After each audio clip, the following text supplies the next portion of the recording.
and I thank all of our witnesses for being here today. Mr. Chairman, sitting here today, I'm surprised and very surprised and shocked that you would invite John Hannah to testify before our committee as an expert witness, particularly on the subject of false White House narratives. Mr. Hannah was Vice President Dick Cheney's top national security advisor in the White House. He personally helped prepare Secretary of State Colin Powell's infamous speech to the United Nations in the run-up to the Iraq War, a speech that Secretary Powell has called a permanent blot on his record. Mr. Hannah was identified by the Iraqi National Congress as his, quote, principal point of contact, end of quote, in the Vice President's office. The INC was an organization that supplied our nation with reams of false information about weapons of mass destruction. Mr. Hannah worked directly for Scooter Libby, who was convicted after the Bush administration leaked the identity of a covert CIA agent, Valerie Plame. Her husband, Ambassador Joe Wilson, had publicly debunked the administration's false claims about the Iraqi nuclear program. This was the same Scooter Libby who told the FBI that it was a, quote, possible, end of quote, that Vice President Cheney actually directed him to leak information about Ms. Plame's covert status. That's Mr. Hannah. Now, I don't know Mr. Hannah, and I don't believe I've ever met him before today, but based on the public record alone, let me say this. If our goal is to hear from an expert who actually promoted false White House narratives, then I think you picked the right person.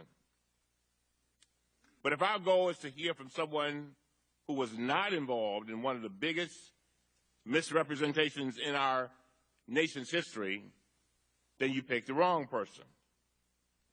Listening to John Hannah criticize anyone else for pushing a White House narrative is beyond ironic. He and Dick Cheney and their colleagues in the White House wrote the how-to manual on this. The profound tragedy here is that thousands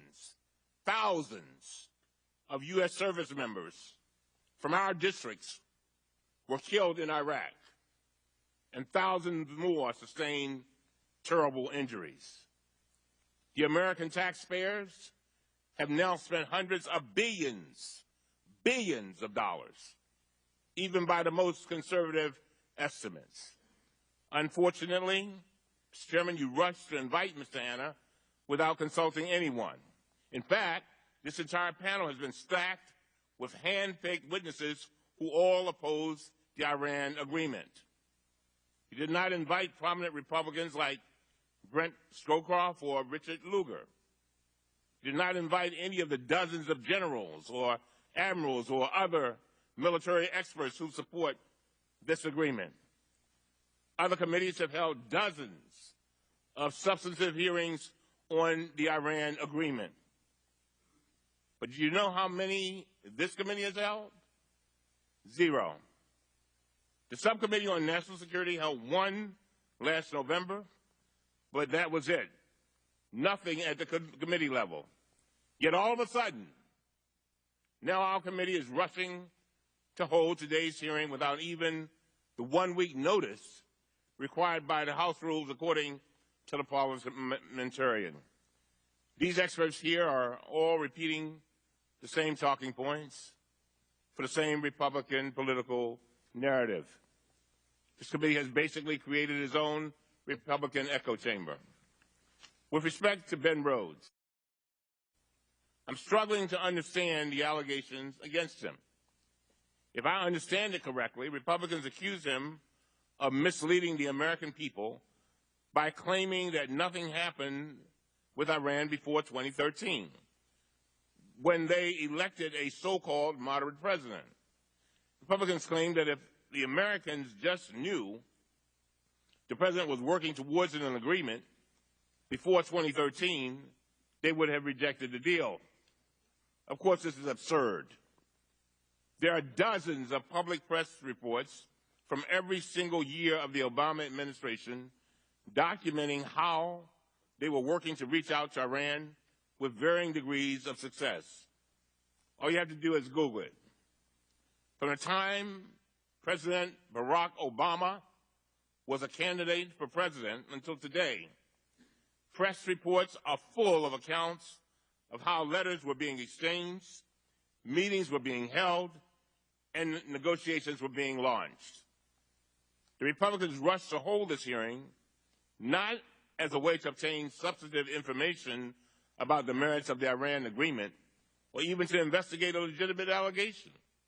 Instead, this hearing is exactly what it purports to condemn: a partisan narrative designed to mislead the American people. That is not just ironic, that is hypocritical. With that, Mr. Chairman, I yield back, and I thank the witnesses again for being here.